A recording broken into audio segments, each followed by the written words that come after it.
Okay. Hi, everyone. This is our last session in this research mini course, and fittingly, it is about disseminating your results. So, we've talked a little bit about posters, partly because that's on everyone's mind with the poster fair coming up, but probably many of you will actually, even after the poster is done, continue developing your work into a manuscript. And so we find that it's helpful to have a session just to talk about writing manuscripts, the process, publishing the process, just to sort of give you some information. It's a little hard to do justice to because there's so much heterogeneity in how this plays out, but I'll try to give you sort of some basics and talk to you about some of my experiences. And then at the end, I'll sort of ask other people to weigh in and share experiences they've had as well. So the goal for today is that you'll be able to engage in conversations about generating scientific manuscripts, including sort of the process of writing and selecting a journal, working with co-authors and the submission process. And you'll be able to explain the kind of steps that a paper goes through as it moves through the publication process. So we're going to start with the process first, just because I think it's helpful to have a kind of overview of like the life course of a paper before we get into specifics.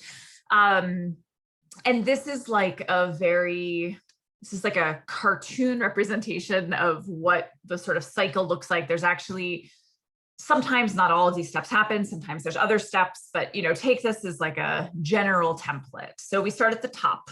You submit a paper, and we'll talk later about sort of what that means, but you submit a paper to a journal. The very first thing that happens to it is usually like an administrative person, what's called an editorial assistant, checks the paper to make sure that it meets the requirements for that journal. So like if there are formatting requirements or if there are certain components that have to be uploaded as part of your submission. So they're not reading the science, they're reading like the technicality of your paper. That they probably have some checklist of what's required for the journal, and they're making sure like, if there's human subjects research, do you mention the IRB somewhere? So they're not reading for content, they're checking for technical accordance with journal requirements. So sometimes at that point, this happens to be all the time, the paper gets bounced back to you because you have to make some change or another to get it in accordance with journal guidelines. And usually this part is pretty quick. Not always, but usually this sort of back and forth with the editorial assistant. After it clears that hurdle, it goes to an editor, and different journals have different sort of arrangements for their editors. So some journals have section editors, and some have associate editors, and some have an editorial board. And there's lots of different sort of ways that editors get assigned. But usually the editor-in-chief will assign an editor to every paper that has cleared this technical check. And the job of the editor, now they start reading for science. So the editor's job is to read the paper and decide if it clears the bar to go for peer review. And I'll say, sort of on the next slide, what sort of decides that bar. But the editor is like your first gatekeeper. So they're reading the science of the paper, they're reading the content of the paper, and they're determining if they feel that it's an appropriate paper, like if down the road it were to be accepted, is it a fit with their journal? Does it meet the requirements of their journal, scientifically and substance-wise? So they might decide no, and they might, so you might get a reject at this point, and it's called an editorial rejection or a desk rejection. So it didn't go to peer review. The editor made a determination at that point, in which case you go to the top of the cycle again and you resubmit elsewhere.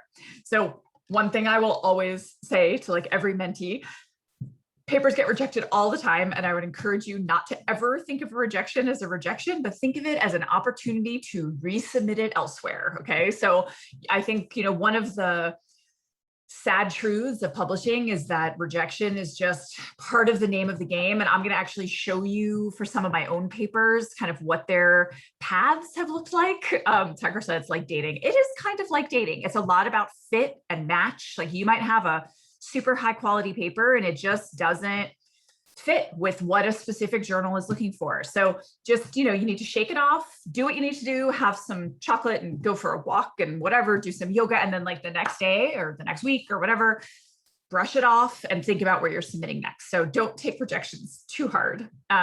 Lots of ways and times that it will happen.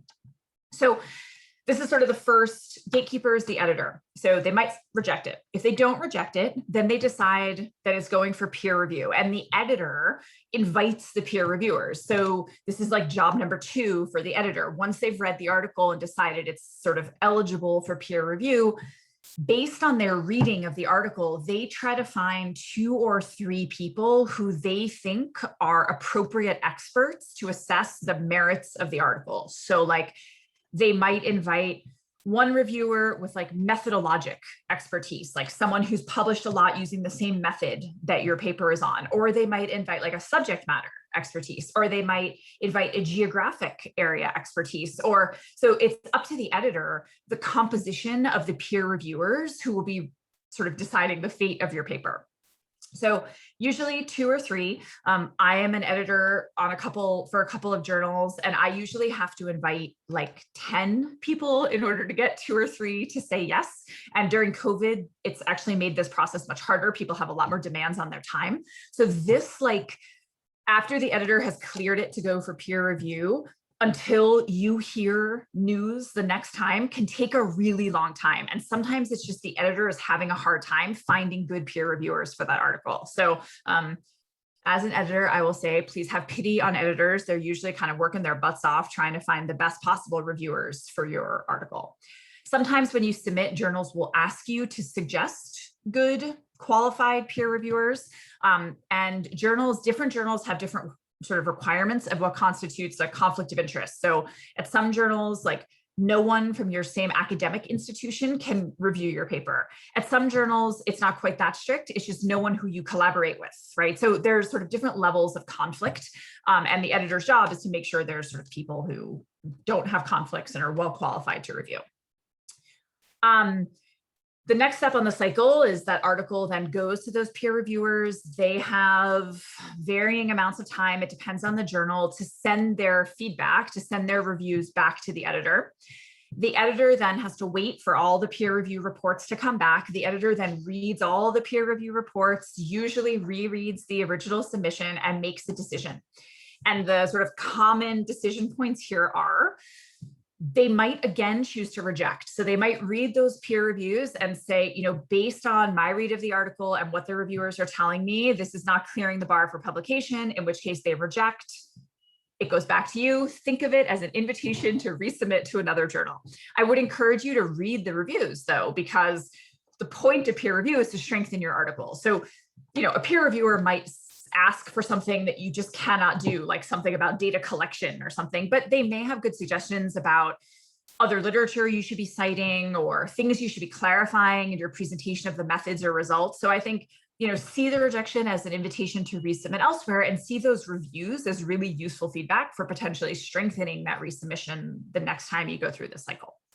So that's option 1. You might get a reject. Option 2 is you might get what's called a revise and resubmit, or people call an R&R. So what that means is the articles come back to you, you see the reviews. Sometimes the editor has also added comments, and they're saying, we can't publish it in its current form, but if you undertake changes and edits in accordance with these reviews, we'll reconsider it, and then we'll see what happens. And so if that happens, you kind of go through this cycle again, because you resubmit it to a journal, and editorial assistant checks again, it goes back to the editor.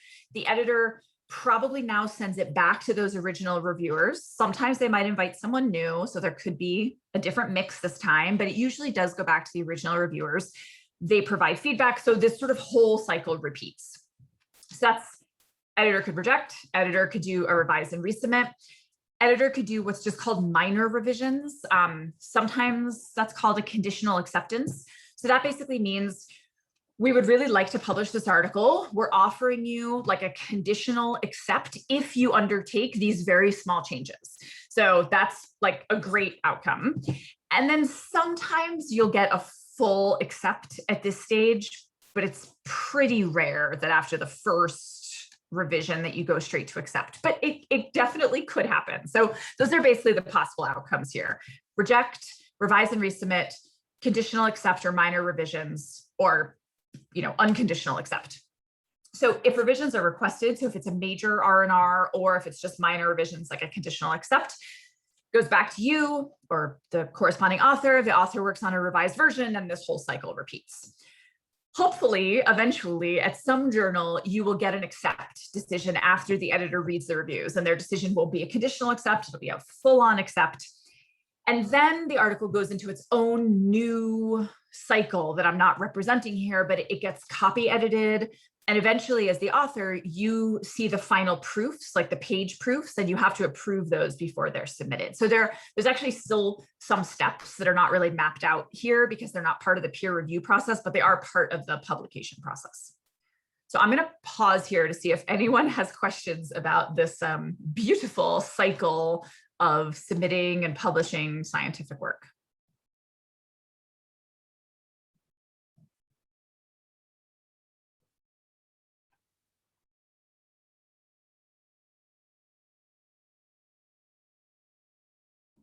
Clear, makes sense.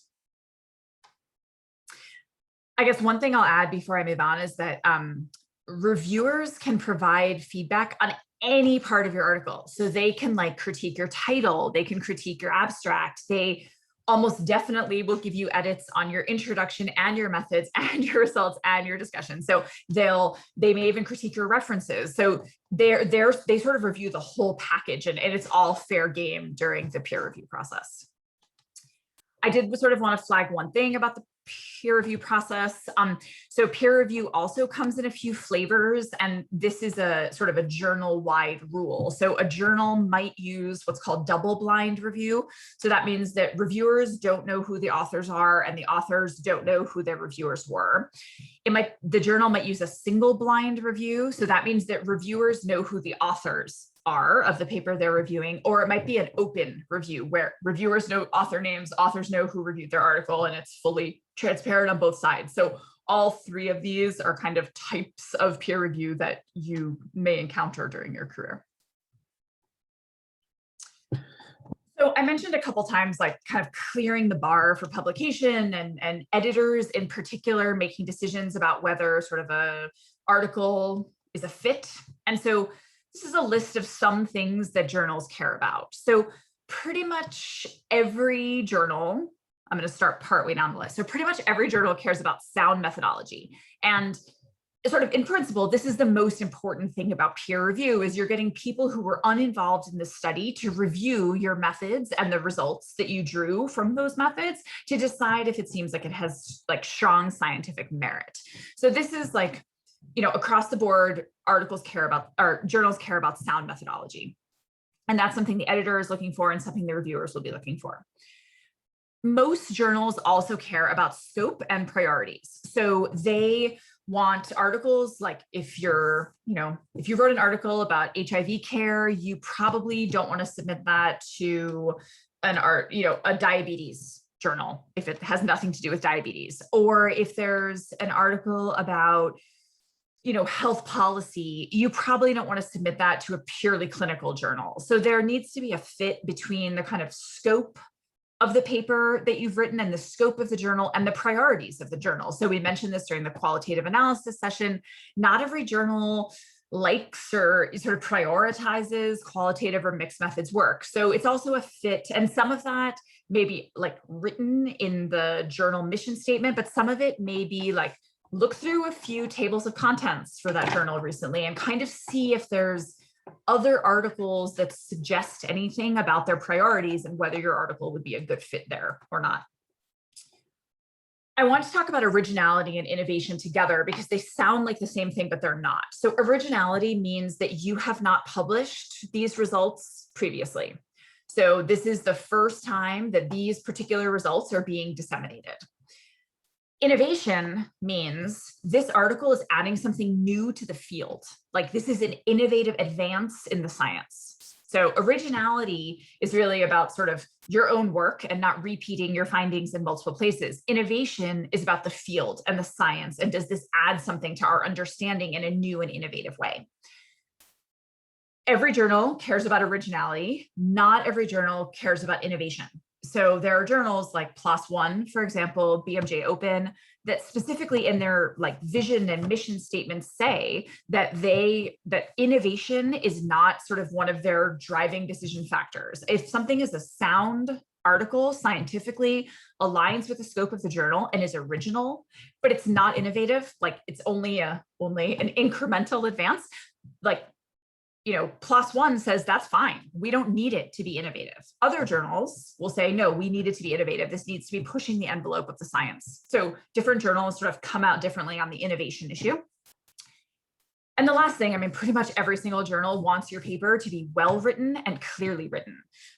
Learning to write for scientific journals is its own skill. I had to completely scrap my previous style of writing in order to write well for scientific journals. And it took me years to kind of get a rhythm down and also recognize like my own errors and sort of peculiarities and try to sort of self-correct as I write. So, there's a certain sort of tone and type of language, and there are norms about the way that scientific articles are written, especially in like different, disciplinary communities. And so training yourself and learning how to write well, working with mentors. If your mentor is anything like me, I very heavily mark up manuscripts that my mentees send me so that they can see like my thought process for, okay, this sentence, I think it would be clearer written like this would be, sort of the way that you'd be used to seeing this in a scientific journal. So it's a very different kind of writing, and it's often something you have to learn to do because it's not something you've been asked to do in other sorts of arenas of your life. So you are working on a project like you are right now, and you are anticipating that you're going to be writing a manuscript, or maybe you've made a poster and you're planning on writing a manuscript. Usually one of the first steps you'll undertake is deciding where you're going to send it, because often a lot of the work that we do is like interdisciplinary, and it could go a couple different places. And so there's a process up front because you want to decide like which road you're taking, which of these myriad of aspects of this article are we going to emphasize in this paper. And so this is a conversation you'll have with your mentor and your sort of collaborators on the project. And you'll pick a set of target journals, and often it'll be like in a priority ranked list, like we'll try this first, if we're rejected, we'll go here, et cetera. So a question off the bat is sort of, how do you pick what journals you're going to go for? The best way to start is to look at the papers that you're citing as you're sort of doing your own work, as you're coming up with your poster. What are papers kind of similar to yours or foundational to yours? Where were they published? And that might give you an idea of where you can start looking. There also may be logistical considerations. So some journals have publication fees, and whether or not you can pay that may, help shape your decision process. Different journals have different article types and word counts. So if you have a really long qualitative article, and you don't see how you can get it below 3,000 words, then that's going to affect what journal you can submit to, because some journals have very strict word limits. So there's, sort of a decision about article types and word count, and then the scope issue that I mentioned earlier. Another factor you might consider is something called the impact factor. So an impact factor is a bibliometric numeric data point about essentially how influential journals are. So it's some long calculation algorithm that they use to basically look at how often other scholars are citing works published in that journal and how well cited those publications are. So it's basically like a network measure of how influential things published in that journal are on the field. So a higher impact factor means that things published in this journal are much more likely to be cited by other scholars, by a kind of wider network of scientists, and those articles are then more likely to be cited. So higher impact factor journals are seen as sort of more prestigious, more widely read, and having a larger impact on the field. Not everyone cares about impact factor, and this is a whole conversation we can have, but it is something that some people will consider when they're deciding where to send their paper and kind of figuring out like what's a better journal than something else. And impact factor is one metric you can use. And then last point here is I would talk to your mentors and your co-authors about experiences with different journals. So for those of us who publish a lot, like I have had lovely experiences at some journals. I have had terrible experiences at other journals. I've had some papers sit at an editor's desk for months before going to peer review. I've had other experiences where things moved really quickly and I got really helpful reviews back. So your co-authors are likely to have opinions and experiences with different journals. I don't want that to feel like shackles. You don't have to keep publishing the same places that your mentors had good experiences, but it's helpful to know, and it's helpful to have a conversation about, to see, if one journal, multiple people are like, oh yeah, that takes 3 years to get back from peer review, you probably don't want to submit there. So it's a good sort of conversation to have when you're deciding what journal to pick. All right. Okay. I'm going to talk to you about sort of the process of writing a paper and very sort of high level. But before I do that, any questions about kind of the journal, like how journals work, how they pick what to publish, how you should think about where to publish, anything sort of journal related?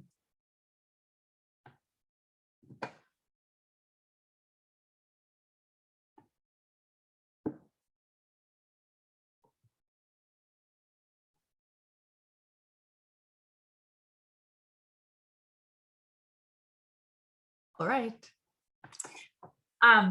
So any scientific article you write will follow the kind of standard sequence, although sometimes the exact words differ. So there'll be an introduction, sometimes called a background. There will be methods, there will be results, sometimes called findings. There will be discussion, and then sometimes there's a separate conclusions section at the very end. And then there will be references. So we're going to talk about the sections, but not in order. I'm going to talk about them in probably the order that you might undertake them when you were writing an article. So not the order they're printed in, but probably like the sequence of your workflow. And usually people start with results. So, you've been working on a project, you've been working on analysis, so you're kind of already in the results mindset. And this is usually the starting place to figure out like what your story is. What are our data telling us? What were the questions we were trying to answer, and kind of where the answers ended up. I am a big fan of starting with what are called table shells or shell tables, which I will say are sort of like the numeric equivalent to an outline. So even if you don't have like the actual numbers yet, you start to put together like the column headers and the row labels. Okay, so like, what do we want to present? Okay, we want to, gender stratify men versus women, as well as report the total sample. And these are the kind of variables we're interested in. I want to report the age for the total sample for men and for women, years on hypertension treatment, the number and percent of people who have uncontrolled hypertension. This is how we're going to define it. And then I'm going to want a p-value to test the difference between men and women in that last column. And as a reminder to myself, that p-value is going to be based on a t-test, so you're not necessarily putting the numbers in, you're just sketching out what the tables are going to look like. And part of the reason I suggest, and you can see why this is like the numeric equivalent to an outline, because you're not getting into like the details yet, but you're sketching out the ideas. So there will be a table where in general, we're reporting the attributes of our sort of sample, our patient population, and we're going to gender stratify it. And these are the attributes I think we should include. Or, in this other table, we're going to present a pre and a post measure and maybe the difference between the two. And then these are what the rows are going to look like. And by putting together these table shells and not getting into the numbers yet, it will help, I think, you, your co-authors, your mentor, have a conversation about like, where is this analysis going? Once the numbers start showing up in the table, we tend to get very like tunnel vision on the actual numbers. And to me, that's sort of jumping to the next stage. I think you're served well by taking a step before you're worrying about the actual numbers with kind of laying out like the storyboard for where you're headed. Once you have consensus about that, you can start pulling in the numbers, and it might change, but it's much easier to have like a reasonable set of these table shells before you start calculating and plopping all the numbers in rather than down the road. So I would encourage you to sort of, take a beat at the outset to make table shells or shell tables, talk about them with whoever your kind of point person for talking about your paper is before you start populating them. So this is sort of my recommendation about starting with results. Once you have consensus about the table shells, then you start filling them in. You'll probably create many more tables than what you'll ultimately include. And the tables will probably have many more rows than what you ultimately include. And this is part of sort of like editing your story and deciding what the narrative you're going to present is. So what are the key findings we want to present? What do we need to report in order to be sort of responsible scientists? You don't want to cherry pick your findings. You need to sort of make decisions about what is important to show the reader and present to the reader. So you're going to have these table shells, you're going to fill them in. It's going to be really long. You're going to edit it down. And once you've edited it down, you then write text for your results section to walk the reader through what's contained in all of your tables and figures. As you're working on your results, I would encourage you to simultaneously be working on your introduction. So I found that a lot of people will kind of do introduction last or, do it towards the end. And I think that's a bit of a mistake because I often find as I'm finding literature for the introduction that there may be other papers written on this topic. And I'm like, oh, I actually really like the way that they reported this measure, or that's a great idea to stratify by age group, or, you might read things that sort of inspire the way that you want to analyze and present your findings. So I think doing them at the same time is really helpful. Thinking about your introduction, the way that it's structured is your first job is to motivate, and this is actually true for your poster also. Your first job is to motivate the reader or the viewer. Why does this topic matter, like at all, in general? So big picture, why should we care about this? Then you go narrower. What are you looking at in this paper? What's already known? Where are the gaps? And then you get even narrower and you say, okay, this paper specifically is about the following thing. These are the research questions that we'll be addressing. So you could think of it kind of like a funnel going from this big picture down smaller to this specific paper. Mitch Wong, who gave one of the CTSI presentations that you maybe attended, I don't know if he shared this there, but I have heard him say this, and I think it's really helpful advice. You can think of your introduction as and, but, therefore.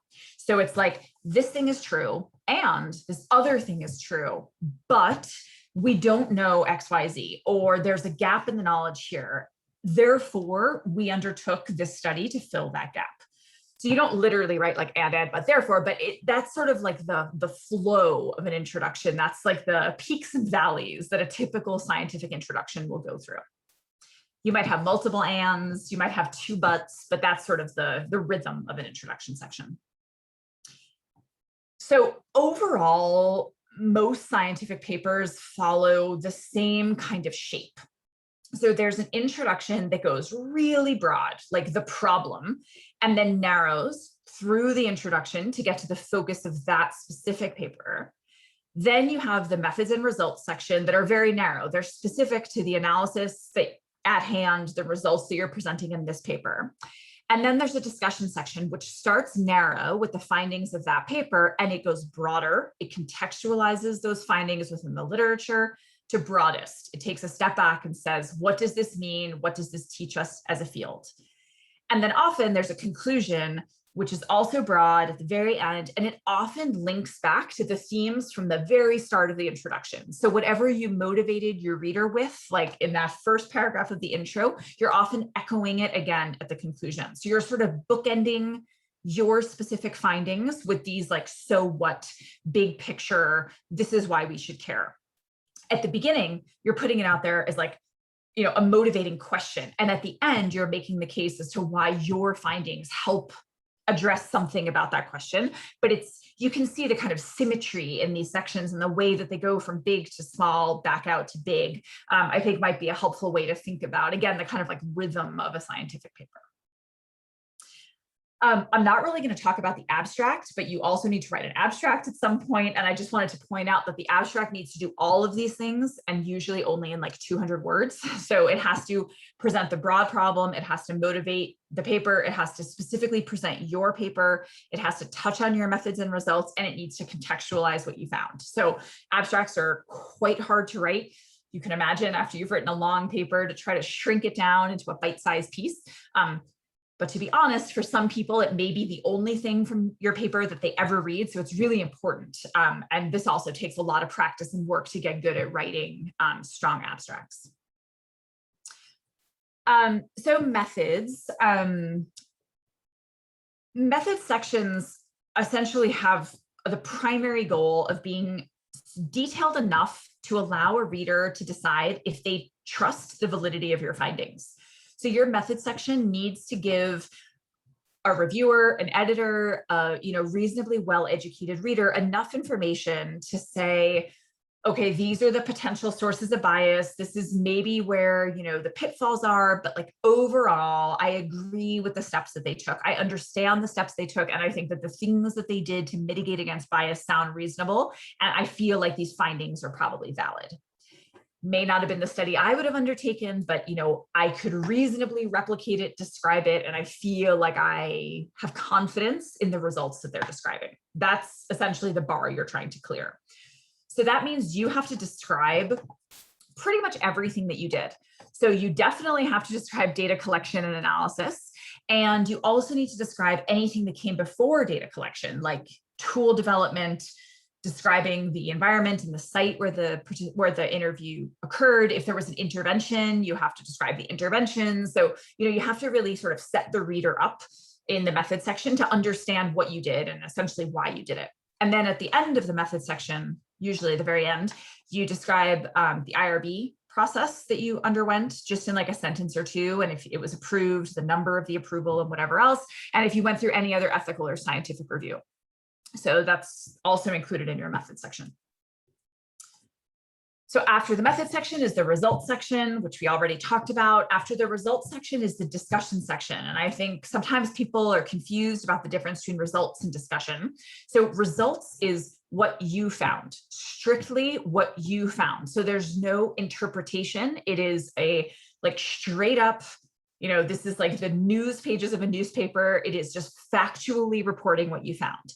Discussion is where you start to interpret and you say, how, what does it mean that we found what we found? How does that fit into the broader literature? What do we learn? What might explain these results? How does this concord or not with, other studies and other findings? So discussion is where you get to do that interpretation and that deep thinking and writing about the meaning of what you found. Whereas results is really just factually, 40% of participants in the sample identified as female. In discussion, you get to dig into the meaning of that if you think it's meaningful. So that's the real sort of split between results and discussion. And sometimes it's really tempting to start interpreting in results, but that's really, it belongs in the discussion section. I wanted to do a plug for reference management software. If you don't use reference management software yet, I so strongly encourage you to start using it now, adopt it early, get in the habit of using it. So if we have time at the end of this, I'll show you, I use EndNote, so I'll show you what EndNote looks like and sort of how you use it. I don't want to say it's magic because it's not magic, but it sort of feels like it. So what it does is it's a database of citation information. So I've read an article, I'm like, oh, this is cool, I want to cite it later. I export all of its data to EndNote. EndNote then keeps a database of all these articles as I'm finding them. And then when I'm writing my paper, I get to be like, oh, I remember reading that article like 6 months ago about exactly this topic. So I can go to EndNote and find it, click on a button, and it plops all the reference information directly into my Word document as I'm going. And then I can use any format. So let's say I'm resubmitting to a different journal and they use a different type of citation format. It's a drop-down menu and it changes the layout of all the references. It's amazing. So I know people who do this by hand and my heart breaks for them every time they tell me that. So please, I urge you to choose the software for reference management, start using it, get into the habit and use it consistently. It will save hours, literally hours of time later. I wanted to touch on a few high level things about manuscripts. So the first is authorship. So my recommendations about authorship is discuss it early among the author team because people will commit to roles accordingly. So typically in a scientific paper, there's a first author, and that first author is seen as having the primary responsibility for shepherding this paper through. So they might take a lead role on analysis, they might take a lead role on writing, they're taking a lead role in coordinating the authors. So that first author is like, you know, this is really their ship, and they're making sure that it makes it to port safely. So first author role is a lot of responsibility. Second author role is like, they're there to sort of support the first author usually. So they're there like, they may be the first person who reads the full draft after the first author's had a chance to review it. Maybe like the first author isn't ready to share it with everyone. The second author is usually the person who will serve that role. They're like the kind of backup like player for the first author. So they're strongly supporting the first author. It's not as much responsibility and as much work, but like it's their kind of, their number two person. Then there might be other authors, third, fourth, fifth. I don't know how many authors you're thinking about, but there's kind of a lineup of people in the middle, and they're contributing to the article in a variety of ways, which we'll talk about in a second. And then there's the senior author, the very last person. And I should also say what I'm saying out loud is basically the way that this works for most like biomedical journals. Social sciences have a whole different idea of what author sequence means and whatever. So take what I'm saying as being more or less true for many sort of, you know, clinical translational science, public health journals. So you have first author, second author, some other authors, and senior author. And senior author is often like the PI of the lab, let's say, or they're the senior person who kind of made this research happen, who sort of coached it along. They may not have been as involved in like the nitty gritty of getting the paper to port the way that first author was, but it was sort of like maybe their ship to begin with. So they're sort of like the overseer and like I don't want to use the word elder because I am often a senior author, but they are sort of like the elder of the science that's being published. So I think, you know, you can imagine that for an author, there's a big difference then between the level of effort they're going to put in if they're second author or like fifth author out of 10. So I think having this conversation early so that people commit to roles and dedicate the amount of effort needed is really important. Otherwise, people end up with like hurt feelings, there's misunderstandings. So the earlier you can sort of set this out and get consensus and agreement, the better. Sometimes it's hard to know like who qualifies as an author, where they should go in that lineup. And so I would strongly encourage you to talk to your mentor, your PI, other important stakeholders about this. This is a very thorny topic. So it's, you know, tread delicately, but tread deliberately would be my advice. There are standards for authorship. So the International Committee on Medical Journal Editors, ICMJE, publishes these 4 criteria. And they say that in order to be listed as an author, you have to have done all 4 of these things. So you have to have, you know, contributed either to the design, conception of the work, or something about analysis or acquisition of data for the work. And you have to have participated in drafting, and you have to have final, you know, you've given final approval for the paper before it's published, and you're willing to go on the record as being accountable for all aspects of the work. So they're basically saying like, you know, I'm willing to have my name out there as associated with this work and be responsible for it in some way. So, you know, sort of, if you're following these standards, and these standards may be a useful tool to use to open the conversation about who should qualify as author. In addition to those roles I listed, also one person on the paper will need to be corresponding author, and they're basically the point person for the journal. And if after publication, like any readers have any queries about the article, so you'll have to designate someone as corresponding author. It may or may not be the first author. So it's worth a conversation about sort of who's going to take on that corresponding author role. I wanted to put a quick shout out for appendices. Most scientific articles are published along with appendices or supplemental files. I've given you a list of like some things that might be in appendices. Because of strict word limits in journals, appendices is often where a lot of good information goes. I would encourage you to think about putting things in appendices as you're working on drafting an article. Remember that this is part of what the peer reviewers get. So this is fair game as part of the peer review process. So it's, it's not, if it's like a print journal, it's not published in the print journal. It's something people usually have to access online, but it is part of your manuscript and part of the scientific work that you're disseminating. Also wanted to point out that when you submit a manuscript, you also have to submit a cover letter, like 9 times out of 10.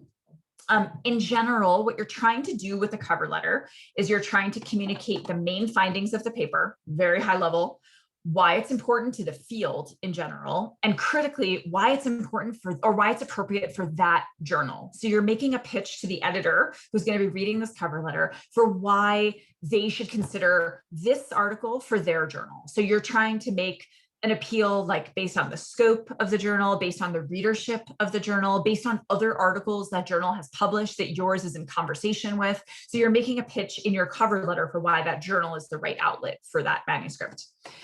And then some journals have other specific things that they want you to cover in your cover letter. So, you should look for that when you're looking at the requirements on the journal website. Speaking of, so journals use online management submission systems. All the systems are slightly different, but in general, you upload all the relevant files, you fill out a bunch of fields on an online form, and then the system bundles it all together into a single PDF that the corresponding author has to approve before it moves on to the editorial assistant stage. So that online form can take quite some time to fill out.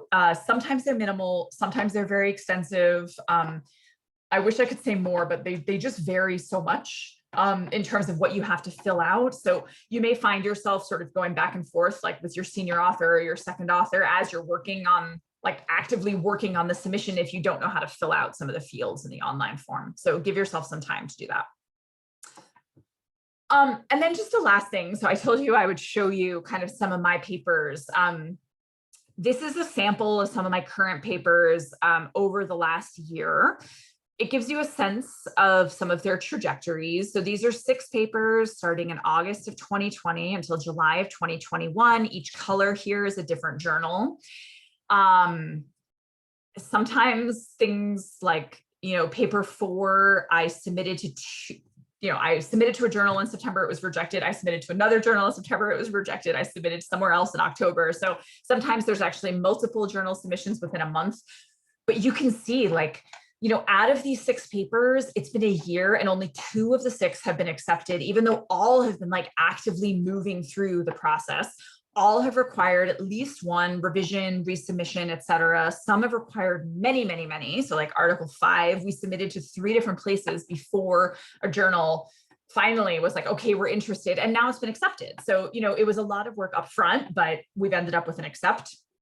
Other papers like Article 3, we submitted 1, 2, 3, 4, 5 times before we got traction really at a journal, and it's still under review. So, I think I'm sharing this partly to re-emphasize that rejections are super common, and I'm sad to say that if you take on a life of publishing, you're going to have a lot of rejections in your future. So I think normalizing it, developing strategies for working with your co-authors to kind of stand back up and resubmit is really important. But also just to emphasize like how long and intensive this process can be for any one paper. Each time you resubmit to a different journal, it's work. It's work to reformat it. Sometimes you have to cut words if the word lengths are different. You have to sometimes change the framing, or, it's sort of effort every time. And so just knowing early on that it's, probably not going to be like a one and done. It might be, which would be amazing, but, chances are you are going to have to make revisions. You may get rejected and need to resubmit. I think just knowing that going in, realizing that successful academics, this is how this goes. It's not personal. It's not unusual. It's sort of just part of the cycle of publishing scientific work. So that's my last slide. I'm going to stop sharing to see if anyone has questions. I love publishing, but it's a process. It's a real process.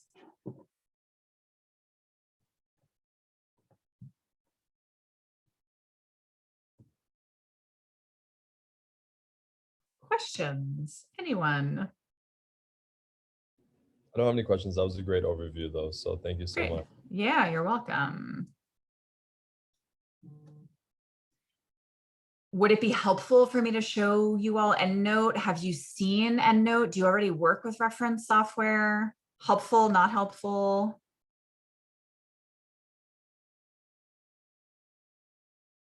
Is EndNote free? Great question. I don't think it is. It's cheaper for students than it is for me. I think that Mendeley and Zotero are free, and they work basically very similar to EndNote. I'm just a creature of habit. So I can show you EndNote, and then if you decide to use Zotero or RefWorks or whatever, you'll be like, oh, this is very, very similar. Got it. Yeah, I was just wondering because I've used Zotero before, but I was wondering if EndNote has like more or different kind of way of that might be more helpful of referencing. But if it does the same thing, then I can just stick with it. Yeah, I think it basically does the same thing, but I'm not the best person to ask because, like I said, I'm a creature of habit and I don't branch out. Has anyone else used more than one different type of the software and might have opinions? I've used EndNote before, and it was great. It was paid for by the lab that I was in. So Yeah. yeah, I mean, doing without that, I couldn't imagine like not using a software. So I know. It makes me so sad when I hear about colleagues who have to manually do all of their references. I find that it's like my older colleagues and then like really junior colleagues who no one told them to use. It's like both ends of the kind of age spectrum are non-software users, and it makes me sad. So I'm trying to catch the really junior. It's too late for the old people, but you know, for you guys, like getting you on the bandwagon early, I think is good.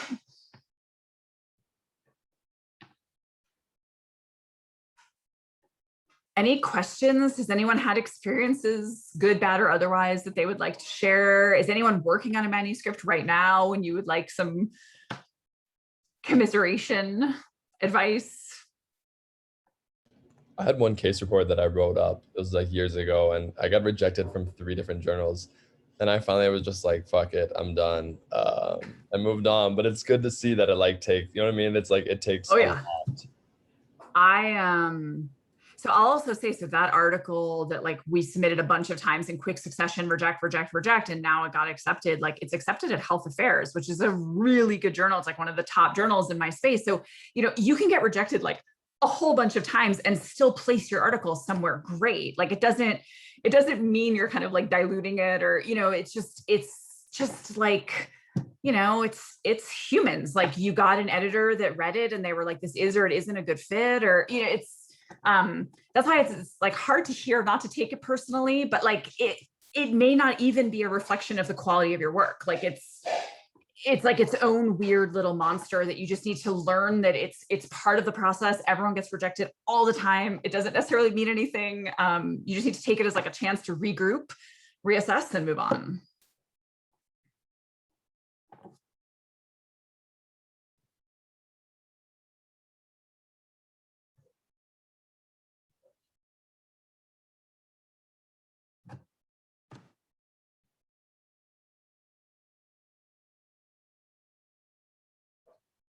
No other comments, questions?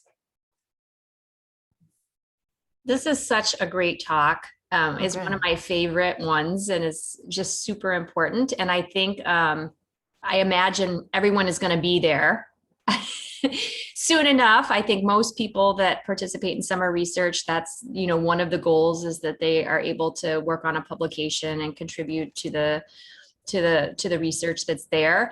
And the great thing is that we've been able to record it. So I know I'm going to be revisiting this, you know, in steps where I'm ready to actually submit something, and just for the reminders. And it's a lot of great information. So many, I mean, I didn't want to type every 5 seconds, like, yeah, right on, but just a lot of helpful advice here that it's rare to get. I know for me as a PhD student, I never got any of this information and had to figure it all out, trial and error, and just as I go. So I really appreciate that you put this all into this presentation. Yeah, my pleasure. I mean, that does also remind me to say, you know, I do think that like talking to people is one of the most useful things, and just asking questions. And something that might seem like a dumb question to you probably isn't. Like if you take one thing away from this presentation, well, one thing it should be that don't take rejection personally. But the second thing is every journal is totally different and everyone uses like different vocabulary for this stuff, and different journals ask for different things. So like you are never going to know all the answers for every journal submission at every journal. Like there basically is no dumb question in this context because there's so much variation. So I think if you ever have questions, you should ask them of your PI, your mentor, ask them of us, ask them of whoever. I think just being open about it is like my biggest advice. I guess that's one thing I didn't touch on is all the points in the process when you should be communicating with your collaborators and your co-authors, but like publishing is not a solo exercise. It's really a team effort. So reach out, you can reach out to me, you can reach out to Tracy, you know, sort of let us know how we can help you. Always happy to, genuinely.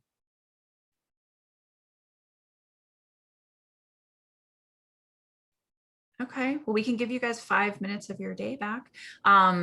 Good luck preparing your posters. Does anyone need any tech support on that before we all hang up the phone? You're doing good?